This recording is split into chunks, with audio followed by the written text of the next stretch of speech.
Have you noticed that you have certain patterns that you're not very proud of and that you really hate that they keep happening, but you're not really sure what to do about it? Well, I want to tell you about something that I'm so passionate about, and it's something called EMDR. And EMDR is actually a therapeutic treatment that is highly studied. It's actually spoken about in the book, The Body Keeps the Score, and they've done studies on war vets, and some of the vets that have done EMDR are actually completely cured from PTSD. So what we're seeing in this video, in an EMDR session, your therapist and you will have, before in a separate session, picked something that happened to you, something that was charged or might have caused trauma in your life.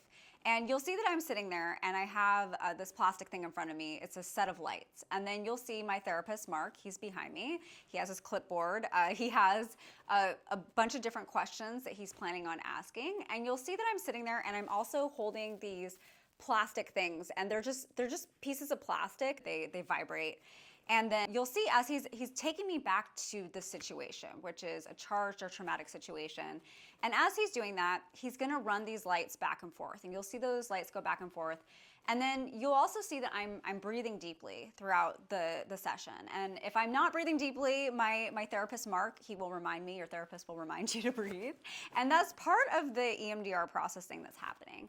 So all that you can expect is that you're going to be taken back to this moment by your therapist. He's gonna be asking you, what were you feeling? What was the other person doing? What do you notice? And just questions like that, so the situation is very alive for you. And then they'll just be asking you more questions, and the hope is that during this session you will gain, more perspective and clarity, or maybe you'll see how you actually have more agency and control than you believe, or maybe you'll see an angle of the situation where you're able to forgive yourself or the other person for what happened. Whatever it is, the experience is going to be very unique to yourself. It's not something that your therapist is going to be telling you what to think. They'll be asking you questions for that truth to come from within you. And then when they feel that they've reached a place where it's time to end the session, they will walk you through a series of exercises that could probably be kind of like guided meditation to calm you down and to get you back to a stable place. And then they will end the EMDR session, and then you'll have a little chat. And they'll make sure that you're good to go out in the world. And that's how it works. And now let's go to the conversation that me and Mark had live about EMDR. Morning, Mark. How are you? Very well, thanks. Thank you so much for being here. I'm really excited to talk about EMDR today. It's a healing modality, and I actually tried it with you for the first time a couple years ago. And I could not believe the profound changes that I experienced emotionally and mentally just the day after. How transformative it is, I want us to share. I don't see a lot of people talking about it. So lovely. Yeah, awesome. Happy to be here. So Mark, you're a therapist, right? How about you share who you are, Mark, your background and therapy, and just give us a little bit of background. I started about a little over 32 years ago. Time flies. I was teaching nursery school, and I had an opportunity to work with a psychologist with some of the troubled 3-year-olds, and that's when I first thought of being a psychologist. I love working with people, like anyone that's like passionate about what they do, and I think it's just absolutely incredible all the experience that you've had.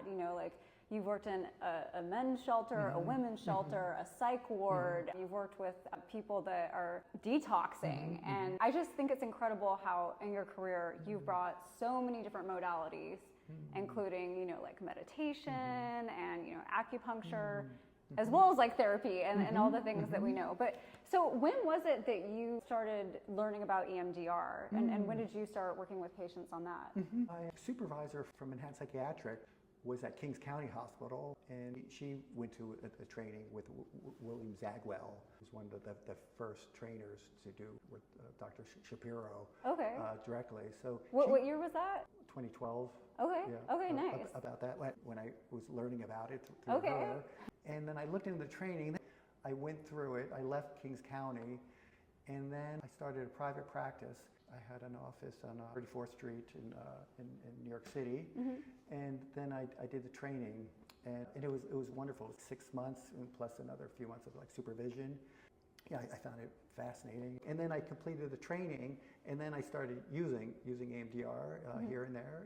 And again, it was amazing. It worked. So EMDR is basically, it replicates REM sleep, right? Well, that's eventually realized. They don't fully understand how it works, but when something disturbing happens, it's almost like a reflex arc. Like, like if, we're in the studio and then all of a sudden there's an earthquake and the part of the ceiling, like that would be so jarring. And that at night, sometimes you might have a nightmare, you feel a little bit of fear.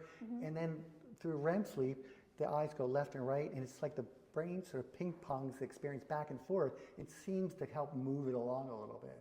But sometimes things get stuck. And it is really quite literally in our body, like frozen consciousness almost. And they assume that the bilaterals of the eye movements, tappers or tones or a combination of two, creates a little bit of adrenaline under the optic nerve and kind of helps move it out. Oh, so you've been doing EMDR with patients for a while, and obviously you don't exclusively do that. You do a lot of different modalities with your patients. What kind of things have you done EMDR on, and like what positive stories can you share? Sure. And again, that's right. Like no one is just an EMDR therapist. They're always going to salt and pepper it into session when needed. And one of the protocols of EMDR is to teach the patients emotional regulation tools and techniques. We say it's like tools in the toolbox for the patient to sort of DIY it. DIY it, you mean like for them to be able to regulate their emotions? Exactly. So not directly related to EMDR, but just like in their life in general. That's right. If things are upsetting. That's right, yeah. And then that's usually like EFT, emotional freedom technique, tapping therapy, the letting go technique, the breathing techniques. They're all time tested, proven to help sort of neutralize their neuroses.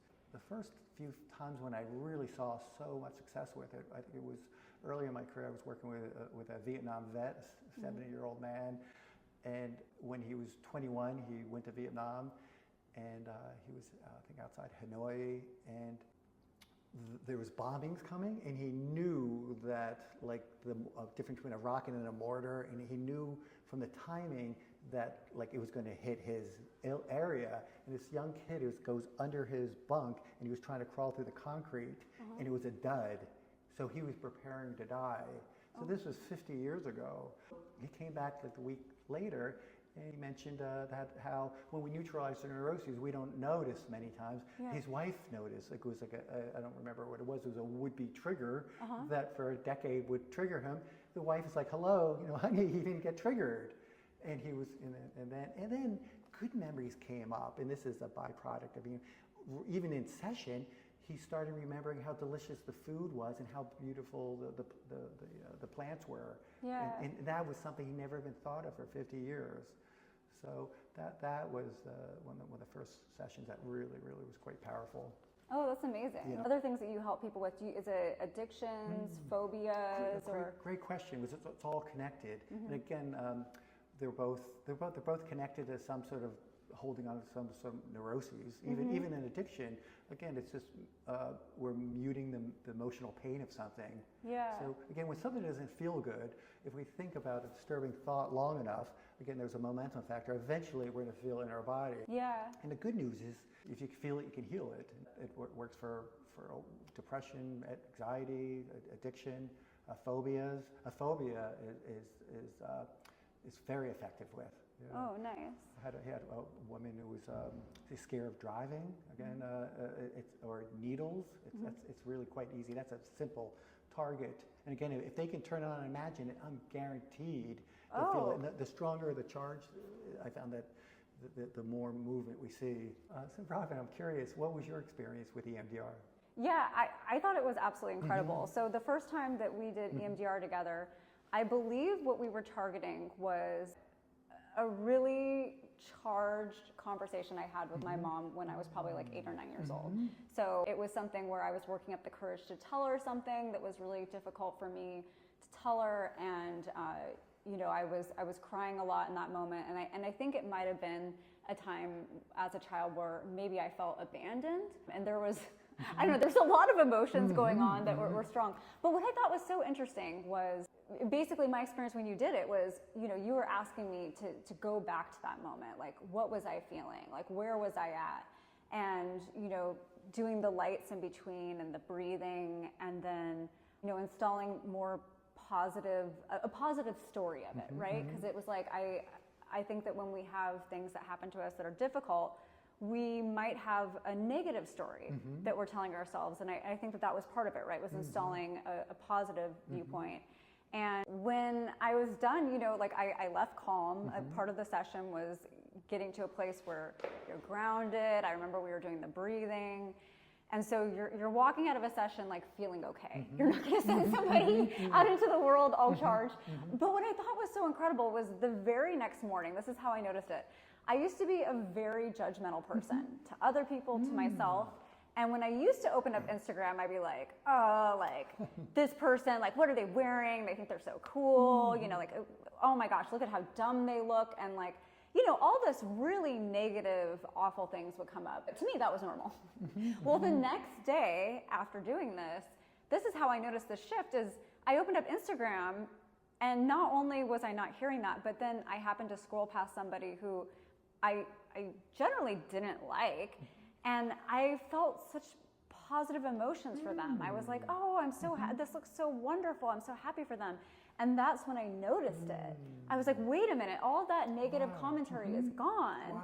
And that to me, and then I just found in my life, I just had more empathy and just more joy. And I thought it was like so interesting because I wouldn't think that a situation between me and my mother would have anything to do with like how I thought about people and myself. And like, so I just thought that was amazing. Wonderful. Wow. That's nice to hear that, how it, the follow-up. Robin, I'm curious about, I think after that one EMDR session, a few months later, I believe we did what's called a flow back technique, where it was like something in the present that was bothering you. And the reason I decided to do the flow back technique was you're telling me about this disturbing issue you had. You were sort of giving me the furrowed brow, like this shouldn't bother me. And then when I see that, I know it's old stuff. And they call it in EMDR touchstone memory. Okay. So it's this fascinating Hail Mary where it takes a little bit of time, but we bring up the pain in the present, and then we float back to an earlier time in your life. Yeah, so there was a situation that I was having presently, like just a year ago, with somebody that was very chaotic and charged. And you had asked me to like kind of go back, explore, what that felt like. Was there another moment in my life, or did it remind me of a different situation? And during that session, we identified that the situation was very similar to the one that we had originally done, which was the one on my mother. And I think you said that my tears were shooting out like straight, like it was. But yeah, I remember after that session, I went and met a friend, and like she described, I was effervescent. Like I was just like bubbly and just so light, because it had just really cleared out so much stuff I was carrying around. It really does work instant. More times than not, it's right there in the moment. Stories that we're telling about things that happen to us that are affecting us the most. And it's a little bit of space. They still remember it, but it's almost like you're watching it on television. It's a little farther away. There's a little narrative shift. It's not in us. Who's a good candidate for EMDR in your opinion? They're willing and ready. They're not in contact with the person that might have caused the trauma. That can be tricky. They're in a safe place. They're not overly using substances to mute emotional pain. So the person needs to be in like a safe, stable situation, like generally in their housing and their relationships. It's a science and an art, and also making sure the next few days, sometimes the process can continue for 72 hours. And this is where some somatic trauma therapists get into trouble. They'll rush it, and then the person has a job interview the next day or something, and they unravel, all this old stuff comes bubbling up. You've told me this before, but it probably is like safe to say that like if you're going to do EMDR that day, maybe clear your afternoon, be able to like be in your apartment, your home, like take a nap. Next few days even. It's like maybe like 1%, but when it happens, it happens. And then that part of the protocol is calling the therapist and checking in. You can check in for the next like 3 days, just with a text and email if anything comes up. If somebody was looking for a therapist to do EMDR with, like what kind of questions do you recommend they ask? Great question. I usually recommend going to the referral sites for therapists, Alma, Psychology Today, ZocDoc, to name a few, and then reach out to a few, and then just see who we have a rapport with. Because it's not so much the approach; it's who you feel comfortable with, and safe, right? Safe with, yeah. And again, trust in the very beginning. If it doesn't feel right, then it's not a match. Yeah. So and if a therapist can't give you a 10-minute consultation, then probably wasn't meant to be. Yeah.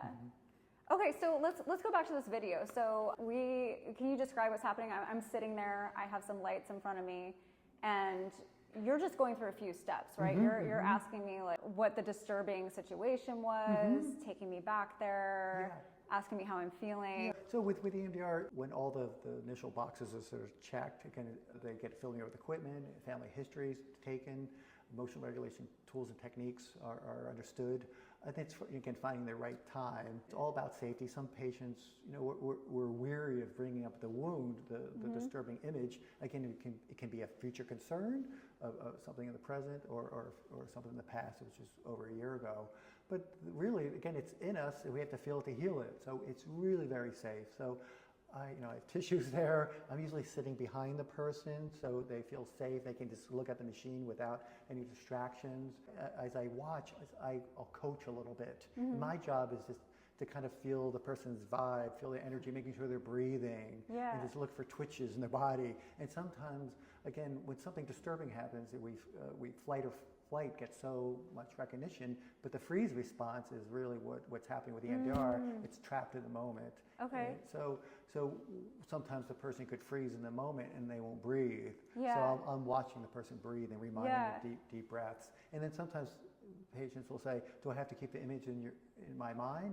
No, it's difficult too with the bilateral lights, tappers, or tones. Really can't. You just follow the breath, feel the tappers, and just release it. Just release it, yeah. Yeah, no, I found that really interesting. I mean, I've been in therapy my whole life, and I don't think it's been until the last year where I've noticed that I get really scared to feel things. Like something might happen that's upsetting to me, and I try to push it away.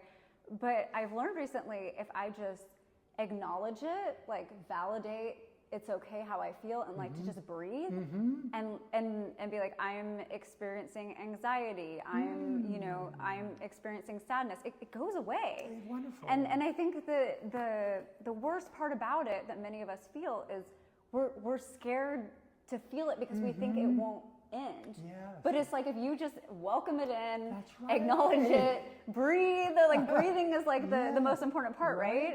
It goes away. Right. That's. I'm so glad you brought that up, because all the emotional regulation tools and techniques, EMDR included, there's a lot of overlap. And the idea of just going right into the sensation, and it can be so scary, but it's not counterintuitive. And again, it's in our body. It's scary. When we look at it, it usually gets bigger. We want to pick up our phone or move away from it. But even dropping the label, it's just the energy, sensation. It goes from unconscious breathing to conscious breathing. And again, this is David R. Hawkins' letting go technique. It's so simple, but again, scientific, clinically proven. One more question for you. So I had somebody ask me recently, how do they know what memories to target? Like if you were to come up with, like if I am going to come up with a list of the things that I would target. Any disturbing image, really, or future concern. It can be something we're procrastinating on. Again, if you feel it, you just feel a visceral charge. It's a perfect memory. Typically, a session shouldn't last longer than 1 to 2 hours, right? Yeah. Like 2 hours max. Well, 90 minutes. Yeah. Okay. And then that grace period, you have to close things up, because it's all about safety. You never have anyone leave the session when they feel wobbly or something still activated. And there's a whole slew of different techniques to close it up. And again, I would never have anyone leave if they're upset. Yeah. Amazing. Well, Mark, thank you so much for taking the time. I really hope that so many people see this and maybe look into EMDR. And if it speaks to them, I certainly hope you try it with a trusted therapist, because wow. Wonderful. All right. Thanks so much, Robin. It was great being here. Thank you. Thank you so much for your time today. And if you want more, make sure to subscribe, follow along. And if you want even more, head to highvibes.nyc. You can grab my free download that goes along with my always free Become Your Best You program. And if you have a specific question for me, go ahead and email me. And I will keep it anonymous who you are, but I will address it on a future video because we are all here to learn. And I promise you, I can find the positive in anything. We will find what lesson, what's blocking you, and like the positive to move forward, right? Because we can always be better. We can always become our best version of ourselves. And it's just a party, okay, guys? Like, we have to have fun. We have to make life fun because we've got a loneliness epidemic. People are sad that they haven't found their person. People are not enjoying their jobs. Like, come on. We have the best people in the world. And together, we can do amazing things.